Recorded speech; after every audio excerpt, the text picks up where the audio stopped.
Hi ಎಲ್ರಿಗೂ ನಮಸ್ಕಾರ. Dwarka children's hospital ಬೀದರ್ಗೆ ಸ್ವಾಗತ. ಈ ಹಾಸ್ಪಿಟಲ್ ಅಲ್ಲಿ ಎಲ್ಲ ರೀತಿಯಾದ ಫೆಸಿಲಿಟೀಸ್ ನಿಮಗೆ ಸಿಗುತ್ತೆ. NICU, ventilator, general ward, day care, childrens OT, medical, vaccination, ambulance service, normal delivery, nebulisation, ಈ ರೀತಿ ಹಲವಾರು ಫೆಸಿಲಿಟೀಸ್ ನಿಮಗೆ ಸಿಗುತ್ತೆ. ಅಷ್ಟೇ ಅಲ್ಲದೆ ನಿಮಗೋಸ್ಕರ ಇನ್ಫ್ಯಾಕ್ಟ್ ಚೈಲ್ಡ್ ಸ್ಕ್ರೀನಿಂಗ್ ಕೂಡ ಇದೆ. Cough, fever, thyroid, diabetes, malaria, jaundice, typhoid, so ಈ ರೀತಿ ಹಲವಾರು ಪ್ರಾಬ್ಲಮ್ಸ್ಗೆ ಇಲ್ಲಿ ನಿಮಗೆ ಪರ್ಫೆಕ್ಟ್ ಸೊಲ್ಯೂಷನ್ ಸಿಗುತ್ತೆ. ಇಲ್ಲಿ ತುಂಬಾನೇ ಸ್ಪೆಷಲೈಸ್ಡ್ ಹಾಗೂ ಎಕ್ಸ್ಪೀರಿಯನ್ಸ್ ಡಾಕ್ಟರ್ಸ್ ನಿಮಗೆ ಟ್ರೀಟ್ಮೆಂಟ್ ಕೊಡ್ತಾರೆ. ಒಳ್ಳೆ ಹೆಲ್ತ್ ಎಷ್ಟು ಇಂಪಾರ್ಟೆಂಟು, ಚಾಯ್ಸ್ ಆಫ್ ಹಾಸ್ಪಿಟಲ್ ಅಷ್ಟೇ ಇಂಪಾರ್ಟೆಂಟು. ಸೊ ಚೂಸ್ ಮಾಡಿ ದ್ವಾರಕಾ ಚಿಲ್ಡ್ರನ್ಸ್ ಹಾಸ್ಪಿಟಲ್ ಬೀದರ್.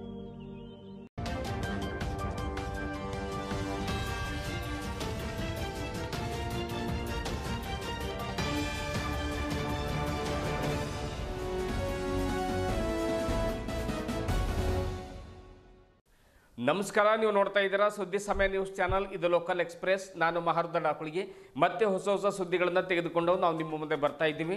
ಈ ದಿನದ ಪ್ರಮುಖ ಹೆಡ್ಲೈನ್ಸ್ಗಳನ್ನು ನೋಡ್ಕೊಂಡು ಬರೋಣ. ಜನವರಿ 11 ಮತ್ತು 12ರಂದು ನಗರದ ರಂಗಮಂದಿರದಲ್ಲಿ ತತ್ವಪದಕಾರರ ಸಮಾವೇಶ ಮತ್ತು ಭಜನಾ ಸ್ಪರ್ಧೆ. ಸ್ವದೇಶಿ ಸಂಸ್ಕೃತಿಗಳನ್ನು ಉಳಿಸಲು ಈ ಸಮಾವೇಶ ಮಾಡಲಾಗ್ತಾ ಇದೆ. ಬಸವರಾಜ್ ಧನ್ನೂರ್. ಕಲ್ಯಾಣ ಕರ್ನಾಟಕದ ಎಲ್ಲಾ ಜಿಲ್ಲೆಗಳಿಂದ ಕಲಾವಿದರು ನೋಂದಣಿ ಮಾಡಿಸಿಕೊಳ್ತಾ ಇದ್ದಾರೆ. ವಿಜಯಕುಮಾರ್ ಸೋನಾರೆ. ಹೊನ್ನಿಕೇರಿ ಸಿದ್ದೇಶ್ವರ ದೇವಸ್ಥಾನ ಹತ್ತಿರದಲ್ಲಿ ನಿರ್ಮಿಸಲಾದ ನೂತನ ಸಾಯಿಬಾಬಾ ಮಂದಿರ ಲೋಕಾರ್ಪಣೆ. ಶಾಂತಿ ಮತ್ತು ನೆಮ್ಮದಿ ಪ್ರಾಪ್ತಿಗಾಗಿ ಮಂದಿರಗಳು ಅಗತ್ಯ. ಹಾರ್ಕೋಡ್ ಶ್ರೀಗಳು. ಒತ್ತಡದ ನಮ್ಮ ಬದುಕಿನಲ್ಲಿ ನೆಮ್ಮದಿ ಬೇಕಾದಲ್ಲಿ ದೇವಸ್ಥಾನಗಳ ಅವಶ್ಯಕತೆ ಇದೆ. ಸಚಿವ ಈಶ್ವರ್ ಖಂಡ್ರೆ. ನಗರದ ಮಂಗಲ್ಪೇಟ್ ಚರ್ಚ್ನಲ್ಲಿ ಜರುಗಿದ ಸಂಭ್ರಮದ ಕ್ರಿಸ್ಮಸ್ ಹಬ್ಬ. ಹೊಸ ಬಟ್ಟೆಗಳನ್ನುಟ್ಟು ಬೆಳಗ್ಗೆಯಿಂದಲೇ ಚರ್ಚ್ ಕಡೆಗೆ ಹೆಜ್ಜೆ ಹಾಕಿದ ಕ್ರೈಸ್ತ ಬಾಂಧವರು. ಪ್ರಾರ್ಥನಾ ಕೂಟದಲ್ಲಿ ಪಾಲ್ಗೊಂಡು ಭಕ್ತಿಯ ಪ್ರಕಾಷ್ಠೆ ಮೆರೆದ ಧರ್ಮ ರಕ್ಷಕರು. ಪ್ರಾರ್ಥನೆಯಲ್ಲಿ ಸಚಿವ ರಹೀಂ ಖಾನ್ ಭಾಗಿ. ಸಿದ್ದಾರೂಢರ ಜ್ಯೋತಿ ಯಾತ್ರೆಗೆ ವಿಧಾನಸಭೆ ಉಪಸಭಾಪತಿ ರುದ್ರಪ್ಪ ಲಮಾಣಿ ಚಾಲನೆ. ವಿವಿಧ ರಾಜ್ಯಗಳಲ್ಲಿ 56 ದಿನಗಳ ಕಾಲ ಜ್ಯೋತಿ ಯಾತ್ರೆ ಸಂಚರಿಸಲಿದೆ. ಶ್ರೀ ಸಿದ್ದಾರೂಢರ 190ನೇ ಜನ್ಮದಿನದ ಪ್ರಯುಕ್ತ ಈ ಜ್ಯೋತಿ ಯಾತ್ರೆ ನಡೆಸಲಾಗ್ತಾ ಇದೆ. ಪೂಜ್ಯ ಶ್ರೀ ಡಾಕ್ಟರ್ ಶಿವಕುಮಾರ ಸ್ವಾಮಿಗಳ ಸಾನ್ನಿಧ್ಯ. ಇಂದಿನ ಒಂದಿಷ್ಟು ವಾರ್ತೆಗಳ ವಿವರಗಳನ್ನು ನೋಡ್ಕೊಂಡು ಬರೋಣ. ಪಾಶ್ಚಿಮಾತ್ಯ ಸಂಸ್ಕೃತಿಗೆ ಮಾರು ಹೋಗಿ ಸ್ವದೇಶಿ ಸಂಸ್ಕೃತಿಯನ್ನು ಕಣ್ಮರೆ ಆಗ್ತಾ ಇರುವಂತಹ ಇಂದಿನ ದಿನಮಾನಗಳಲ್ಲಿ ಜನಪದ ಸಂಸ್ಕೃತಿ ಉಳಿಸಿ ಬೆಳೆಸಲು ಕಲ್ಯಾಣ ಕರ್ನಾಟಕ ವಿಭಾಗ ಮಟ್ಟದ ತತ್ವಪದಕಾರರ ಸಮಾವೇಶ ಮತ್ತು ಭಜನಾ ಸ್ಪರ್ಧೆಯನ್ನು ಏರ್ಪಡಿಸಲಾಗಿದೆ. ಕಲಾವಿದರು ಹೆಚ್ಚು ನೋಂದಣಿಯನ್ನು ಮಾಡಿಸಿಕೊಂಡು ಈ ಸಮಾವೇಶದಲ್ಲಿ ಪಾಲ್ಗೊಳ್ಳಬೇಕೆಂದು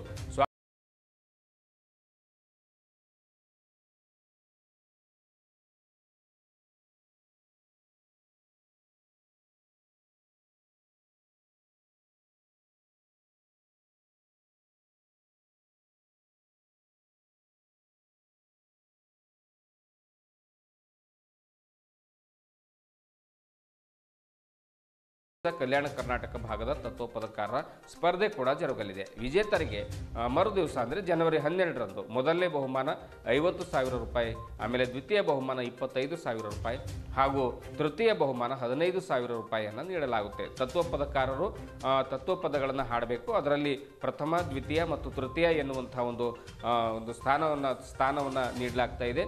ಅದರಲ್ಲಿ ಈ ರೀತಿಯ ಒಂದು ಬಹುಮಾನಗಳನ್ನು ಕೂಡ ನೀಡಲಾಗ್ತಾ ಇದೆ. ಇದು ಕಲ್ಯಾಣ ಕರ್ನಾಟಕದ ಸುಮಾರು 7ರಿಂದ 8 ಜಿಲ್ಲೆಗಳ ಒಂದು ತತ್ವಪದಕಾರರು ತಮ್ಮ ಒಂದು ತಂಡದೊಂದಿಗೆ ಈ ಒಂದು ಸಮಾವೇಶದಲ್ಲಿ ಪಾಲ್ಗೊಳ್ತಾ ಇದ್ದಾರೆ, ಸ್ಪರ್ಧೆಯಲ್ಲಿ ಪಾಲ್ಗೊಳ್ತಾ ಇದ್ದಾರೆ. ಇದೊಂದು ವಿನೂತನವಾಗಿರತಕ್ಕಂಥ ಮತ್ತು ಮೊದಲನೇ ಸಮಾವೇಶ ಅಂತಾನೆ ಹೇಳಬಹುದು. ಹಾಗಾಗಿ ಈ ಒಂದು ಸಮಾವೇಶ ನಗರದ ರಂಗಮಂದಿರದಲ್ಲಿ ಜರುಗ್ತಾ ಇದೆ. ಬರುವಂತಹ ಎಲ್ಲ ಒಂದು ಕಲಾವಿದರಿಗೆ ಈ ಒಂದು ಭಾಗವಹಿಸಲಿಕ್ಕೆ ಒಂದು ವೇದಿಕೆ ಒದಗಿಸಲಿಕ್ಕೆ ಅವಕಾಶ ಇದೆ ಮತ್ತು ಅವರಿಗೆ ವಸತಿ ವ್ಯವಸ್ಥೆಯನ್ನು ಮಾಡಲಾಗ್ತಾ ಇದೆ. ಊಟದ ವ್ಯವಸ್ಥೆ ಕೂಡ ಅಚ್ಚುಕಟ್ಟಾಗಿ ಮಾಡಲಾಗ್ತಾ ಇದೆ ಅನ್ನುವಂಥ ಮಾತನ್ನು ಕೂಡ ಧನ್ನೂರ್ ಹೇಳಿದರು. ತತ್ವಪದಕಾರರಿಗೆ ಒಟ್ಟು 5 ವಿಷಯಗಳ ಮೇಲೆ ತತ್ವಪದ ಹಾಡಲು ಅವಕಾಶ ನೀಡಲಾಗಿದ್ದು, ವಚನ ಸಾಹಿತ್ಯದ ಹಾಡುಗಳು, ಕಡಕೋಳ ಮಡಿವಾಳಪ್ಪನವರ ತತ್ವಪದಗಳು, ಶಿಶುನಾಳ ಶರೀಫರ ತತ್ವಪದಗಳು, ಕನಕದಾಸರ ಮತ್ತು ಪುರಂದರದಾಸರ ತತ್ವಪದಗಳನ್ನು ಹಾಡಲು ಅವಕಾಶ ನೀಡಲಾಗಿದೆ. ಈ ಕಾರ್ಯಕ್ರಮಕ್ಕೆ ನಾಡಿನ ಪೂಜ್ಯರು, ಗಣ್ಯರು ಮತ್ತು ಕಲಾವಿದರನ್ನು ಆಹ್ವಾನ ನೀಡಲಾಗ್ತಾ ಇದೆ. ಹೆಚ್ಚಿನ ಸಂಖ್ಯೆಯಲ್ಲಿ ಪಾಲ್ಗೊಳ್ಳಬೇಕೆಂದು ಧನ್ನೂರ್ ಕರೆ ನೀಡಿದರು. ಕಲ್ಯಾಣ ಕರ್ನಾಟಕ ಕಲಾವಿದರ ಒಕ್ಕೂಟದ ಅಧ್ಯಕ್ಷ ವಿಜಯಕುಮಾರ್ ಸೋನಾರೆ ಅವರು ಕೂಡ ಈ ಸಂದರ್ಭದಲ್ಲಿ ಮಾತನಾಡಿ, ಒಕ್ಕೂಟದ ವತಿಯಿಂದ ಈ ಸಮಾವೇಶ ಏರ್ಪಡಿಸಲಾಗಿದ್ದು ರಾಜ್ಯೋತ್ಸವ ಪ್ರಶಸ್ತಿ ಪುರಸ್ಕೃತರಿಗೆ ಹಾಗೂ ಸಾಧಕರಿಗೆ ಸನ್ಮಾನ ಕೂಡ ಮಾಡಲಾಗ್ತಾ ಇದೆ.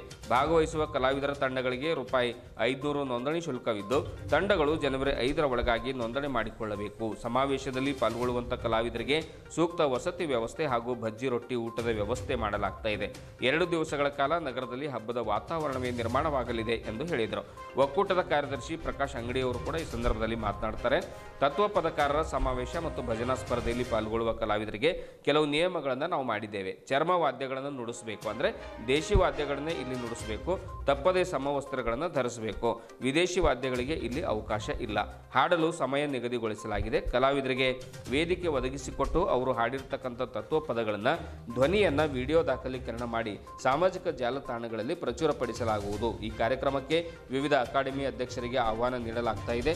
ರಾಜ್ಯ ಮಟ್ಟದ ತಜ್ಞ ಸಂಪನ್ಮೂಲ ವ್ಯಕ್ತಿಗಳನ್ನು ತೀರ್ಪುಗಾರರನ್ನಾಗಿ ಆಹ್ವಾನ ನೀಡಲಾಗ್ತಾ ಇದೆ ಎಂದು ಅಂಗಡಿ ಹೇಳಿದರು. ಇದೇ ವೇಳೆ ಸಮಾವೇಶದ ಮಾಹಿತಿಯುಳ್ಳ ಕರಪತ್ರಗಳನ್ನು ಬಿಡುಗಡೆ ಮಾಡಲಾಯಿತು. ವೇದಿಕೆ ಮೇಲೆ ಪ್ರಮುಖರಾದ ಅರವಿಂದ್ ಹಸ್ಮಕಲ್, ಲಲಿತಾ ಲೋಕಾಪುರ್, ಸುನಿಲ್ ಭಾವಿಕಟ್ಟಿ, ಭೀಮರಾಯ್ ಭಜಂತ್ರಿ, ದೇವಿದಾಸ್ ಚಿಂಪೋಡ್, ಸಂಗಮೇಶ್ ಸೇರಿದಂತೆ ಒಕ್ಕೂಟದ ಪದಾಧಿಕಾರಿಗಳು ಹಾಜರಿದ್ದರು. ಇವತ್ತಿನ ಈ ಒಂದು ಪಾಶ್ಚಿಮಾತ್ಯ ಒಂದು ಪ್ರಭಾವದಲ್ಲಿ ಅನೇಕ ನಮ್ಮ ಸಂಗತಿಗಳು ಅಳಿದು ಹೋಗ್ತಾ ಇವೆ, ನಶಿಸಿ ಹೋಗ್ತಾ ಇವೆ. ಅವುಗಳನ್ನು ಉಳಿಸಿ ಬೆಳೆಸುವಂತಹ ಕಾರ್ಯ ಇವತ್ತು ಮಾಡಬೇಕಾಗಿದೆ. ಅದರಲ್ಲಿನೇ ನಮ್ಮ ತತ್ವ ಪದಕಾರರ ಒಂದು ಏನು ಭಜನಾ ಸ್ಪರ್ಧೆ, ಅದನ್ನು ಹಾಡೋರು ಹಿಂದೆ ನಾವು ಚಿಕ್ಕವರಿದ್ದಾಗ ನೋಡ್ತಿದ್ದೆವು, ಹಳ್ಳಿಗೆಲ್ಲ ಬರ್ತಿದ್ರು, ಹಾಡ್ತಿದ್ರು. ಆದರೆ ಈಗ ಅದು ಹಳ್ಳಿಗಳಲ್ಲಿ ಕೂಡ ಬಹಳ ತೀರನೇ ಕಮ್ಮಿ ಆಗಿದೆ. ಎಲ್ಲೋ ಒಬ್ಬರು ಇಬ್ಬರು ಈಗಂಥವ್ರು ವೇದಿಕೆಗಳಲ್ಲಿ ಮಾತ್ರ ಹಾಡ್ತಾ ಇದ್ದಾರೆ. ಹಿಂದೆ ಅದು ಒಂದು ರುಟೀನ್ ಆಗಿತ್ತು. ಆದರೆ ಅಂಥ ಎಲ್ಲ ಸಂಸ್ಕೃತಿ, ಪರಂಪರೆ, ಕಲಾವಿದರು, ಕಲೆ ಇವತ್ತಿನ ಈ ಒಂದು ಹಾವಳಿಯಲ್ಲಿ ಮರೆಯಾಗ್ತಾ ಇವೆ. ಹೀಗಾಗಿ ಅದನ್ನು ಉಳಿಸಿ ಬೆಳೆಸುವಂತಹ ಜವಾಬ್ದಾರಿ ನಮ್ಮೆಲ್ಲರದು ಇದೆ. ಕಲ್ಯಾಣ ಕರ್ನಾಟಕ ಕಲಾವಿದರ ಒಕ್ಕೂಟ ಇದರ ಒಂದು ಬಹಳ ದೊಡ್ಡ ಜವಾಬ್ದಾರಿ ಹೆಜ್ಜೆಯನ್ನಿಟ್ಟಿದೆ. ಅದಕ್ಕೆ ಅವರು ಈ ಒಂದು ಸಮಾವೇಶ ಮತ್ತು ಒಂದು ಏನು ಸ್ಪರ್ಧೆ ಹಮ್ಮಿಕೊಳ್ತಾ ಇದ್ದಾರೆ, ನನ್ನನ್ನು ಸ್ವಾಗತ ಸಮಿತಿ ಅಧ್ಯಕ್ಷರಾಗಿ ಅವರು ನೇಮಿಸಿದ್ದಾರೆ. ಅದಕ್ಕೆ ನಾನು ಅವರಿಗೆ ತುಂಬ ಋಣಿಯಾಗಿದ್ದೇನೆ. ನನ್ನ ಏನು ಪಾಲಿನ ಕರ್ತವ್ಯವನ್ನು ನಾನು ಪ್ರಾಮಾಣಿಕವಾಗಿ ನಿಭಾಯಿಸ್ತೇನೆ ಅನ್ನುವಂಥ ಮಾತನ್ನು ಈ ಪತ್ರಿಕಾಗೋಷ್ಠಿಯಲ್ಲಿ ಹೇಳ್ತಾ, ಈ 2 ದಿನದ ಒಂದು ಸಮಾವೇಶ ಇದು ವಿನೂತನವಾದಂಥ ನ ಭೂತೋ ನ ಭವಿಷ್ಯತಿ. ಹಿಂದೆ ಎಂದೂ ತತ್ವಪದಕಾರರ ಸಮಾವೇಶ ಆಗಿಲ್ಲ. ಭಜನಾ ಸ್ಪರ್ಧೆಗಳಾಗಿವೆ, ಆದರೆ ತತ್ವಪದ ಅದು ಒಂದು 5 ಸಬ್ಜೆಕ್ಟ್ಗಳನ್ನು ಕೊಡಲಾಗಿದೆ. ಒಂದು ಇದು ಶರಣರ ನಾಡು, ಶರಣರ ವಚನ ಸಾಹಿತ್ಯ, ಕಡ್ಕೋಳ ಮಂಜಪ್ಪನವರ ಸಾಹಿತ್ಯ, ಆಮೇಲೆ ಶಿಶುನಾಳ ಶರೀಫರ ಸಾಹಿತ್ಯ, ಆಮೇಲೆ ಕನಕದಾಸರ ಸಾಹಿತ್ಯ, ಪುರಂದರದಾಸರ ಸಾಹಿತ್ಯ. ಹೀಗೆ ಒಟ್ಟು 5 ಸಾಹಿತ್ಯಗಳನ್ನು ಇಲ್ಲಿ ಉಲ್ಲೇಖಿಸಿ ಅವುಗಳನ್ನು ಹಾಡ್ತಕ್ಕಂತಹ ಏನು ಕಲಾವಿದರಿದ್ದಾರೆ ಅವರು ಇದರಲ್ಲಿ ಭಾಗವಹಿಸಬೇಕು, ರಿಜಿಸ್ಟ್ರೇಷನ್ ಮಾಡಿಸಬೇಕು. ಮತ್ತು ಇದರಲ್ಲಿ ಗೆದ್ದಂಥ ಒಂದು ತಂಡಕ್ಕೆ ಪ್ರಥಮ ಬಹುಮಾನ 50,000 ನಗದು ಬಹುಮಾನವನ್ನು ಇಲ್ಲಿ ಕೊಡಲಾಗ್ತಾ ಇದೆ. ದ್ವಿತೀಯ ಬಹುಮಾನ 25,000 ರೂಪಾಯಿ ಹಾಗೂ ತೃತೀಯ ಬಹುಮಾನ 15,000. ಹೀಗಾಗಿ ಈ ಒಂದು ಸಮಾವೇಶದಲ್ಲಿ ಹೆಚ್ಚಿನ, ಯಾಕೆಂದರೆ ಈ ರೀತಿಯ ತತ್ವ ಪದಕಾರರ ಸಮಾವೇಶ ಆಗಿಲ್ಲ. ಹೀಗಾಗಿ ಬಹಳಷ್ಟು ಜನ ಇದರಲ್ಲಿ ಬರುವಂತಹ, ಭಾಗವಹಿಸುವಂತಹ ನಿರೀಕ್ಷೆ ಇದೆ. ಇದೊಂದು ಬಹಳ ಐತಿಹಾಸಿಕವಾದಂತಹ ಕಾರ್ಯಕ್ರಮ ಆಗಬಹುದು ಅನ್ನುವಂಥ ಎಲ್ಲ ಭರವಸೆ ನಮಗಿದೆ. ಅದರ ಜೊತೆಗೇನೆ ಈ ನಮ್ಮ ಜಿಲ್ಲೆಯ ಕಲ್ಯಾಣ ಕರ್ನಾಟಕ ಭಾಗದ ಎಲ್ಲ ಪೂಜ್ಯರನ್ನ, ಎಲ್ಲ ರಾಜಕೀಯ ಗಣ್ಯರನ್ನ ಮತ್ತು ಸಾಮಾಜಿಕ ಸಾಂಸ್ಕೃತಿಕ ಸಂಘ ಸಂಸ್ಥೆಗಳ ಗಣ್ಯರನ್ನು ಕೂಡ ಈ ಒಂದು ಕಾರ್ಯಕ್ರಮದಲ್ಲಿ ಭಾಗವಹಿಸಲಿಕ್ಕೆ ನಾವು ಅವರಿಗೆ ಆಹ್ವಾನವನ್ನು ನೀಡ್ತಾ ಇದ್ದೇವೆ.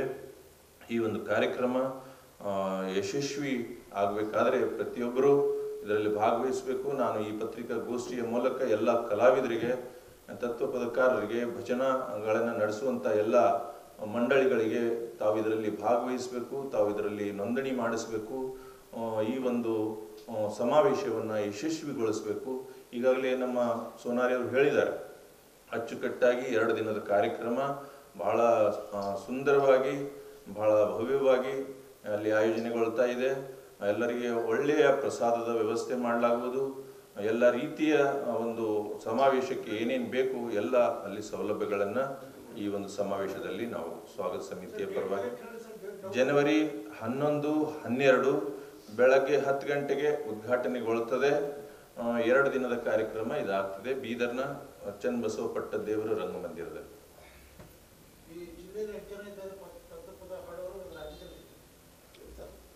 ನೋಂದಣಿ ಆಗ್ಬೇಕಂತ ಸರ್.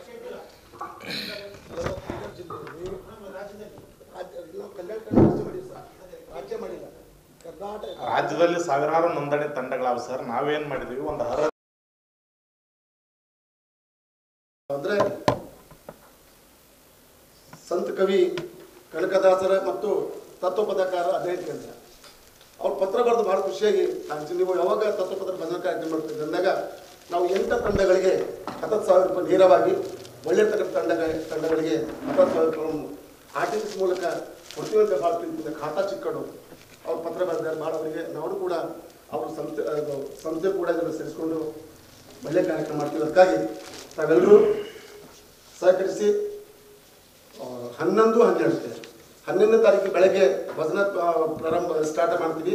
12ನೇ ತಾರೀಕಿಗೆ ಬೀದರ್ ಜಿಲ್ಲೆಯಲ್ಲಿ ಇಲ್ಲಿವರೆಗೆ ರಾಜ್ಯ ಮಟ್ಟದ ಪ್ರಶಸ್ತಿ ಪಡೆದ 11 ಜನ ಪ್ರಶಸ್ತಿ ಪುಸ್ತಕರಿಗೆ ಶ್ರೀ ವಾಲ್ಮೀಕಿ ಶ್ರೀಗಳಾಗಲಿ, ಚನ್ನವೀರ ಶಿವಾಚಾರ್ಯ ಆಗಲಿ ಎಲ್ಲ ಮಾನ್ಯರಿಗೆ ಅಲ್ಲಿ ಒಂದು ಸನ್ಮಾನ ವ್ಯವಸ್ಥೆ ಮಾಡ್ಕೊಂಡಿದ್ವಿ.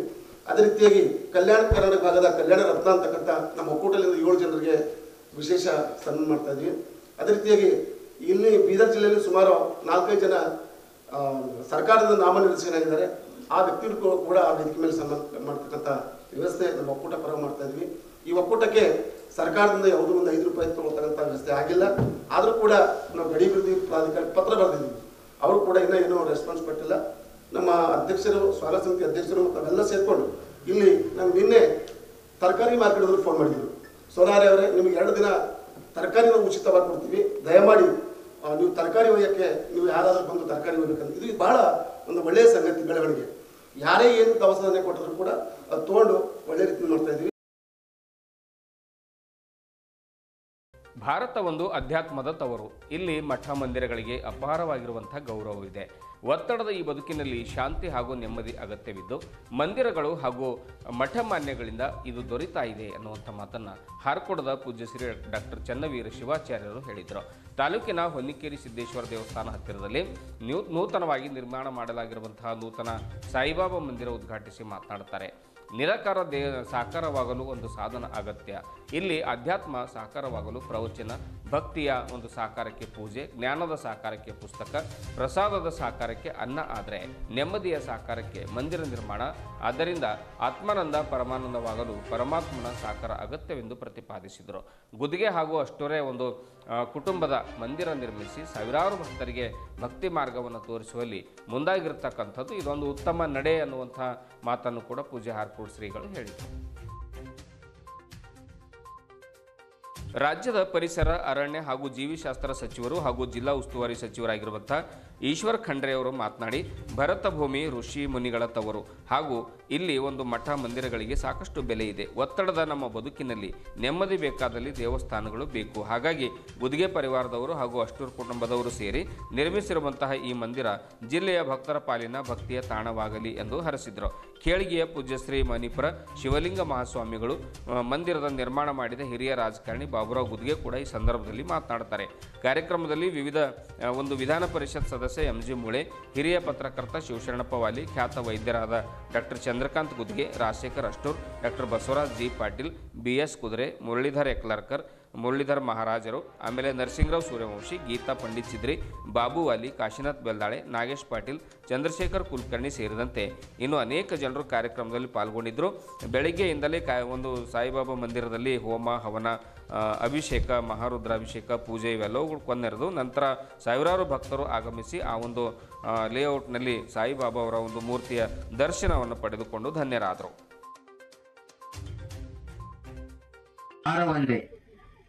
ಓಡಿಸಿದ ಮಣಿಗಳು ನೂರಾದರೂ ದಾರ ಒಂದೇ, ಕಡಲಿನ ಹೆಸರೇನೇ ಇರಲಿ ಕ್ಷಾರ ಒಂದೇ, ಹಾಲು ಕರೆದ ಹಸುಗಳ ಬಣ್ಣ ನೂರಾದರೂ ಕ್ಷೀರ ಒಂದೇ. ಸ್ವತಂತ್ರ ಧೀರ ಸಿದ್ದೇಶ್ವರ, ನಿನ್ನನ್ನು ಪ್ರಾರ್ಥಿಸುವ, ಪೂಜಿಸುವ, ಯಜಿಸುವ, ಭಜಿಸುವ ರೀತಿ ನೂರಾದರೂ ಉದ್ಧಾರ ಒಂದೇ, ಉದ್ಧಾರ ಒಂದೇ ಎನ್ನುವಂಥ ತತ್ವವನ್ನು ಸಿದ್ದಯ್ಯ ಪುರಾಣಿಕರು ಹೇಳ್ತಾರೆ. ಯಾಕೆಂದರೆ ನಾವು ನಿಜವಾಗಿ ದೇವರ ನಾಮಸ್ಮರಣೆಯನ್ನು ಯಾಕೆ ಮಾಡಬೇಕಂದ್ರೆ ಈಗ ಮಂದಿರಕ್ಕೆ ಬಹಳ ಜನ ದರ್ಶನಕ್ಕೆ ಬರ್ತಾ ಇದ್ದಾರೆ. ದರ್ಶನಕ್ಕೆ ಬರುವಾಗ ಸಾಯಿಬಾಬಾ ಮಂದಿರದ ಒಳಗಡೆ ಹೋಗುವಾಗ ಅವರ ತಾಟಿನಲ್ಲಿ ಬಾಳೆಹಣ್ಣುಗಳನ್ನು ಇಟ್ಕೊಂಡು ಹೋಗ್ತಾರೆ. ಆ ಹಣ್ಣುಗಳನ್ನು ತೆಗೆದುಕೊಂಡು ಹೋದಾಗ ಅಲ್ಲಿ ದೇವರಿಗೆ ನಮಸ್ಕಾರ ಮಾಡಿ ಅಲ್ಲಿರುವಂತಹ ಪೂಜಾರಿಗಳು ಹೂವುಗಳನ್ನ ಹಣ್ಣಿನ ಮೇಲೆ ಹಾಕಿ ಹಸ್ತವನ್ನು ಇಡ್ತಾರೆ. ಹೋಗುವಾಗ ಅದು ಬಾಳೆಹಣ್ಣಿತ್ತು, ಆದ್ರ ಬರುವಾಗ ಅದಕ್ಕೆ ಬಾಳೆಹಣ್ಣು ಅನ್ನುವುದಿಲ್ಲ. ನೀವೇನಂದ್ರೆ ಪ್ರಸಾದ ಸ್ವೀಕರಿಸಿ ಅಂತ ಹೇಳ್ತಾ ಇದ್ದ. ಅದೇ ಹಣ್ಣಿಗೆ ನಾವು ಇವತ್ತು ಪ್ರಸಾದ ಅಂತ ಯಾಕೆ ಭಾವನೆ ಮಾಡ್ತೀವಿ ಅಂದ್ರ, ಹೋಗುವಾಗ ಹಣ್ಣು ಎನ್ನುವ ಭಾವನೆ ನಮ್ಮ ಕಣ್ಣಿನಲ್ಲಿ ಹಣ್ಣಿತ್ತು, ಬರುವಾಗ ನಮ್ಮ ಕಣ್ಣಿನಲ್ಲಿ ಅದು ಪ್ರಸಾದ ಆಯ್ತು. ಪ್ರಸಾದ ಅವರೆಲ್ಲರಿಗೂ ಶಿರಡಿಗೆ ಹೋಗ್ಲಿಕ್ಕೆ ಆಗೋದಿಲ್ಲ. ಹೀಗಾಗಿ ಬೀದರ್ನಲ್ಲೇ ಸಾಯಿಬಾಬಾರವರ ದರ್ಶನ ಸಾಮಾನ್ಯ ಜನರಿಗೂ ಸಿಗುವಂತಾಗಲಿ ಅನ್ನುವಂಥ ಒಂದು ದೃಷ್ಟಿಯಿಂದ, ಮತ್ತು ಇವತ್ತೇನು ನಮ್ಮಲ್ಲಿ ಧಾರ್ಮಿಕತೆ ಆಧ್ಯಾತ್ಮಿಕತೆಯಲ್ಲಿ ಇಡೀ ಜಗತ್ತಿಗೆ ನಾವೆಲ್ಲ ಮುಂಚೂಣಿಯಲ್ಲಿದ್ದೀವಿ. ನಮ್ಮ ಜನರಲ್ಲಿ ಏನೊಂದು ಭಕ್ತಿ ಶ್ರದ್ಧೆ ನಂಬಿಕೆ ಇದೆ ದೇವರ ಮೇಲೆ, ಭಾಳ ನಾವು ಹುಟ್ಟಿನಿಂದ ಸಾಯುವವರೆಗೆ ದೇವಾಲಯದಿಂದಲೇ ನಮ್ಮೆಲ್ಲ ಕ್ರಿಯಾಕ್ರಮಗಳು ನಡೀತವೆ. ನಮ್ಮ ಜನ್ಮ ತಾಳಿದ್ರು ಜನ ದೇವಾಲಯಕ್ಕೆ ಬರ್ತಾರೆ, ಜವಳ ಮಾಡ್ತಾರೆ. ಇವತ್ತು ಶುಭ ಸಂಕೇತ ಇದ್ದರೂ ದೇವರ ಆಶೀರ್ವಾದ ಪಡಿತಾರೆ, ಕಷ್ಟದಲ್ಲಿದ್ದರೂ ಕಷ್ಟ ನಿವಾರಣೆ ಮಾಡಲಿ ಅಂತ ಹೇಳಿ ದೇವರಿಗೆ ದೇವಾಲಯಗಳಿಗೆ ಬರ್ತಾರೆ. ದೇವಾಲಯ ಪುನರುತ್ಥಾನ ಮಾಡುವಂಥದ್ದು ಮತ್ತು ಭಕ್ತಿ ಶ್ರದ್ಧೆ ನಂಬಿಕೆ ಈ ಒಂದು ಆಧುನಿಕ ಯುಗದಲ್ಲಿ ಒತ್ತಡದಲ್ಲಿ ನಾವೆಲ್ಲ ಕೆಲಸ ಮಾಡ್ತಾ ಇದ್ದೀವಿ. ಇಂಥ ಒಂದು ಪರಿಸ್ಥಿತಿಯಲ್ಲಿ ನೆಮ್ಮದಿ ಸಿಗಬೇಕು, ಶಾಂತಿ ಸಿಗಬೇಕು, ಸಮಾಧಾನ ಸಿಗಬೇಕು ಅಂತ ಹೇಳಿದರೆ ಅಂಥದ್ದು ದೇವಾಲಯಗಳು ಮಾತ್ರ ಸಾಧ್ಯ ಇದೆ. ಹೀಗಾಗಿ ಮಾನ್ಯ ಬಾಬುರಾವ್ ಗುದ್ಗೇರವರು ಅವರ ಒಂದು ಸ್ವಂತ ಜಮೀನಿನಲ್ಲಿ ಇವತ್ತು ಎಲ್ಲರಿಗೆ ಶ್ರದ್ಧೆ ಭಕ್ತಿ ನಂಬಿಕೆ ವಿಶ್ವಾಸ ಎಲ್ಲರಿಗೆ ದೇವರ ಆಶೀರ್ವಾದ ಇರಲಿ ಇವತ್ತು ಅಂತ ಹೇಳಿ ಸರ್ವೇ ಜನ ಸುಖಿನೋ ಭವಂತು ಅನ್ನುವಂಥ ರೀತಿಯಲ್ಲಿ ಈ ಒಂದು ದೇವಾಲಯವನ್ನು ನಿರ್ಮಾಣ ಮಾಡಿದ್ದಾರೆ. ಅವರಿಗೆ ಉಸ್ತುವಾರಿ ಮಂತ್ರಿಯಾಗಿ ನನಗೆ ಆತ್ಮೀಯರಿದ್ದಾರೆ ಮೊದಲಿನಿಂದಲೂ. ಗುತ್ತಿಗೆ ಪರಿವಾರ ನಮಗೆ ಅತ್ಯಂತ ಹತ್ತಿರವಾದಂಥ ಒಂದು ಪರಿವಾರ. ಡಾಕ್ಟರ್ ಚಂದ್ರಕಾಂತ್ ಗುತ್ತಿಗೆ ಸಾಹೇಬರಿದ್ದಾರೆ, ರಾಜಶೇಖರ್ ಅಷ್ಟೂರ್ ಅವರಿದ್ದಾರೆ, ಅನೇಕ ಜನ ಇದ್ದಾರೆ. ಎಲ್ಲರೂ ನಾವೆಲ್ಲ ಆತ್ಮೀಯರೇ ಇದ್ದೀವಿ. ಹೀಗಾಗಿ ಅವರ ಈ ದೇವಾಲಯ ನಿರ್ಮಾಣ ಭಾಳ ಅದ್ಭುತವಾದಂಥ ವಿಶಿಷ್ಟವಾದಂಥ ಒಂದು ಕೆಲಸ ಮಾಡಿದ್ದಾರೆ. ಅವರಿಗೆ ನನ್ನ ಪರವಾಗಿ ನಮ್ಮ ಪರಿವಾರದ ಪರವಾಗಿ ಬೀದರ್ ಜಿಲ್ಲೆಯ ಎಲ್ಲ ಜನರ ಪರವಾಗಿ ಹಾರ್ದಿಕ ಅಭಿನಂದನೆ ಶುಭಾಶಯಗಳನ್ನು ಹೇಳಿ ಆ ಭಗವಂತನು ಶಿರಡಿ ಸಾಯಿಬಾಬಾ ಅವ್ರಿಗೆ ಇನ್ನೂ ಹೆಚ್ಚಿನ ಆಯುಷ್ಯ ಆರೋಗ್ಯ ಸುಖ ಶಾಂತಿ ಸಮೃದ್ಧಿ ನೆಮ್ಮದಿ ಕೊಡಲಿ ಅಂತ ಹೇಳಿ ಅವರಿಗೆ ಅಭಿನಂದಿಸ್ತೇನೆ. ಸರ್, ಸಿಟಿ ತನಿಖೆ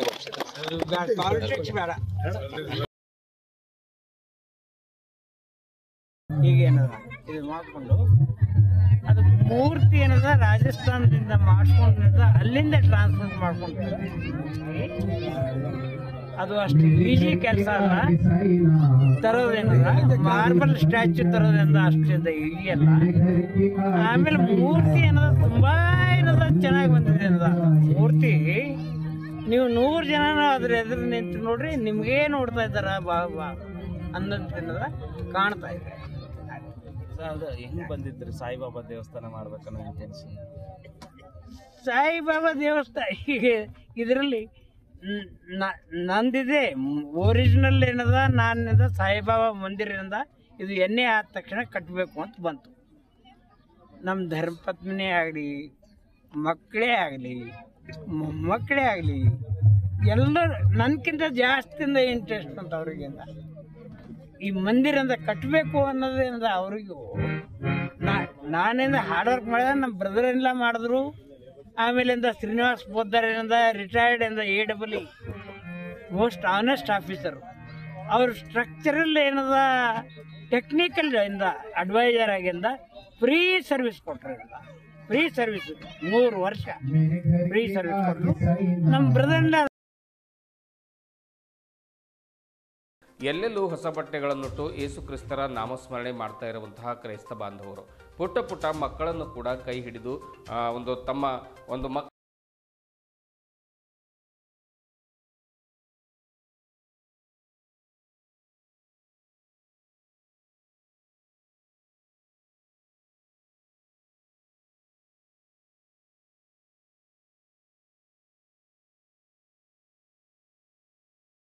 ಪಾಸ್ಟರ್ ಅವರು, ಮುಖಂಡರು ಒಂದು ಕ್ಷಣ ಬಾಂಧವರೆಲ್ಲ ಪ್ರಾರ್ಥನೆಯಲ್ಲಿ ತನ್ನಿಲ್ಲರಾದ ಅದ್ಭುತವಾಗಿರ್ತಕ್ಕಂಥ ಒಂದು ಕ್ಷಣಗಳನ್ನು ಚರ್ಚ್ನಲ್ಲಿ ನಾವು ಕಾಣಬಹುದು.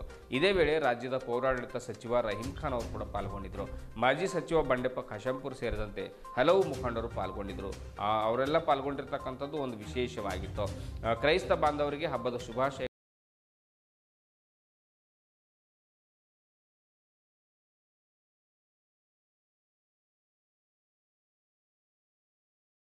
ಹಲವು ಗ್ರಾಮಗಳಿಂದ ಮತ್ತು ನಗರದ ವಿವಿಧ ಓಣಿಗಳಿಂದ ಸುಮಾರು ಸಾವಿರಾರು ಜನ ಒಂದು ಸಂಖ್ಯೆಯಲ್ಲಿ ಕ್ರೈಸ್ತ ಬಾಂಧವರು ಆ ಒಂದು ಮಂಗಲ್ಪೇಟ್ ಚರ್ಚ್ನಲ್ಲಿ ಒಂದು ಸೇರಿದ್ರು, ಕಿಕ್ಕಿರಿದು ಜನ ಸೇರಿದ್ರು.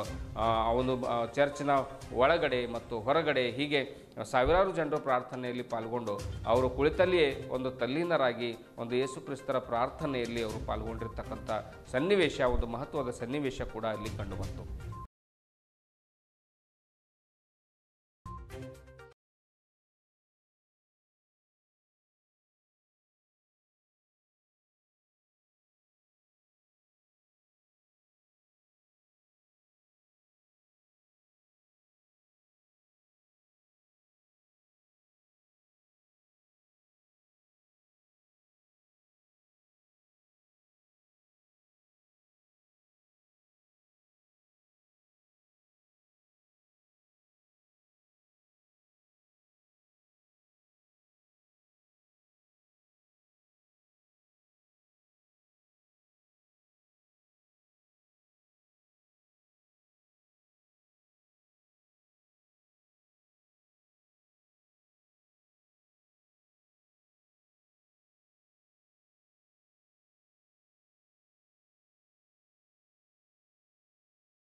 ವೈದಿಕ ಚಿಂತನೆಯ ಶೈವ ಅದ್ವೈತ ಸಿದ್ಧಾಂತವನ್ನು ಒಪ್ಪಿಕೊಂಡು ದೇಶದಾದ್ಯಂತ ವಿಶೇಷವಾಗಿ ಕರ್ನಾಟಕ, ಮಹಾರಾಷ್ಟ್ರ, ತೆಲಂಗಾಣ, ಆಂಧ್ರ ಪ್ರದೇಶ ಮತ್ತು ಗೋವಾ ರಾಜ್ಯಗಳ ಹಳ್ಳಿಗಳಲ್ಲಿ ಅನೇಕ ಅನುಯಾಯಿಗಳನ್ನು ಹೊಂದಿರುವಂಥ ಶ್ರೀ ಸಿದ್ಧಾರೂಢರ 190ನೇ ಜಯಂತಿ ಉತ್ಸವ ಮತ್ತು ಗುರುನಾಥ ರೂಢರ 115ನೇ ಜಯಂತಿ ಉತ್ಸವ ನಿಮಿತ್ತ 56 ದಿನಗಳ ಕಾಲ ಜ್ಯೋತಿ ಯಾತ್ರೆ ಸಂಚಾರ ಮಾಡಲಿದೆ.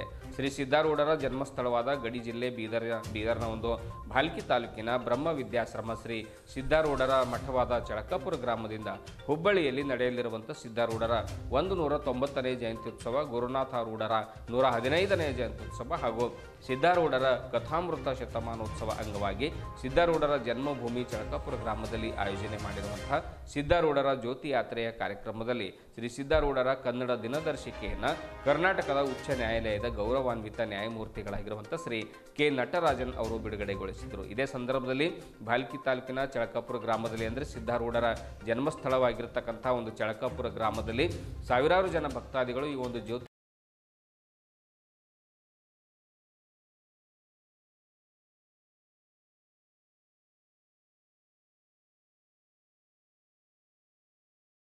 ನಂತರ ಒಂದು ಜ್ಯೋತಿ ಯಾತ್ರೆಗೂ ಕೂಡ ಚಾಲನೆ ನೀಡುವಂಥ ಸಂದರ್ಭದಲ್ಲಿ ಕಾರ್ಯಕ್ರಮದ ದಿವ್ಯ ಸಾನ್ನಿಧ್ಯವನ್ನು ಕೂಡ ವಹಿಸಿದ್ರು. ಅಪಾರ ಭಕ್ತಗಣದೊಂದಿಗೆ ಈ ಒಂದು ಜ್ಯೋತಿ ಯಾತ್ರೆಗೆ ಚಾಲನೆ ಕೂಡ ನೀಡಲಾಯಿತು. ಶ್ರೀ ಸಿದ್ಧಾರೂಢ ಮಹಾಸ್ವಾಮಿಗಳ ಜ್ಯೋತಿ ರಥಯಾತ್ರೆಯು ದಿನಾಂಕ ಡಿಸೆಂಬರ್ 23ರಿಂದ ದಿನಾಂಕ 2025 ಫೆಬ್ರವರಿ 19ರವರೆಗೆ ಸುಮಾರು 56 ದಿನಗಳ ಕಾಲ ದೇಶದ ಅನೇಕ ರಾಜ್ಯಗಳಲ್ಲಿ ಸಂಚರಿಸುವ ಮೂಲಕವಾಗಿ 18/2/2025 ಮಂಗಳವಾರ ಹುಬ್ಬಳ್ಳಿಯ ಶ್ರೀ ಸಿದ್ಧಾರೂಢ ಮಠಕ್ಕೆ ತಲುಪಲಿದೆ ಎಂದು ಪರಮಪೂಜ್ಯ ಸದ್ಗುರು ಶ್ರೀ ಡಾಕ್ಟರ್ ಶಿವಕುಮಾರ್ ಮಹಾಸ್ವಾಮಿಗಳು ಜ್ಯೋತಿ ಯಾತ್ರೆ ಕುರಿತು ಮಾಹಿತಿ ನೀಡಿದರು. ಇದೇ ವೇಳೆ ಚಳಕಾಪುರ ಗ್ರಾಮದ ಮುಖಂಡರು ಹಾಗೂ ಸಿದ್ಧಾರೂಢರ ಅನುಯಾಯಿಗಳು ಅಪಾರ ಸಂಖ್ಯೆಯಲ್ಲಿ ಪಾಲ್ಗೊಂಡಿದ್ದರು. ಆರೂಢ ಸಂಸ್ಕೃತಿಯ ಶ್ರೀ ಸಿದ್ಧಾರೂಢರ ಜಯಂತಿ ಉತ್ಸವ ಸಂಭ್ರಮ ಮತ್ತು ಸಡಗರದ ಮಧ್ಯೆ ಆಚರಿಸಲಾಗ್ತಾ ಇದೆ. ಭಕ್ತಾದಿಗಳು ಪಾಲ್ಗೊಂಡು ಒಂದು ಯಶಸ್ವಿಗೊಳಿಸಲು ಪೂಜ್ಯರು ಕೋರಿದ್ದಾರೆ.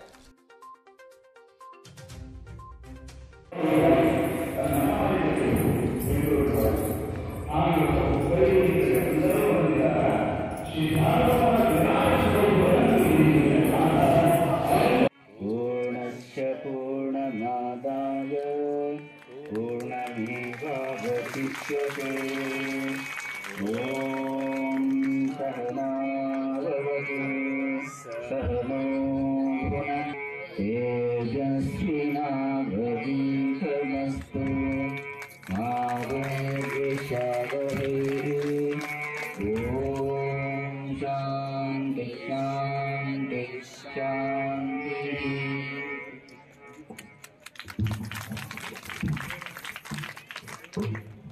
ಶಿವಾಯ ನಮಃ ಶಿವಾಯ ನಮಃ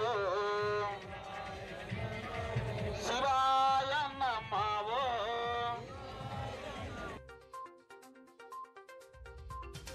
ಇದುವರೆಗೂ ಸುದ್ದಿ ಕೊಟ್ಟಿರುವ ನಾನು ಮಹಾರುದ್ರ ಡಾಕುಳಿಗೆ ಮತ್ತೆ ಮುಂದಿನ ವಾರ್ತೆಗಳೊಂದಿಗೆ ಭೇಟಿಯಾಗೋಣ. ವಂದನೆಗಳು.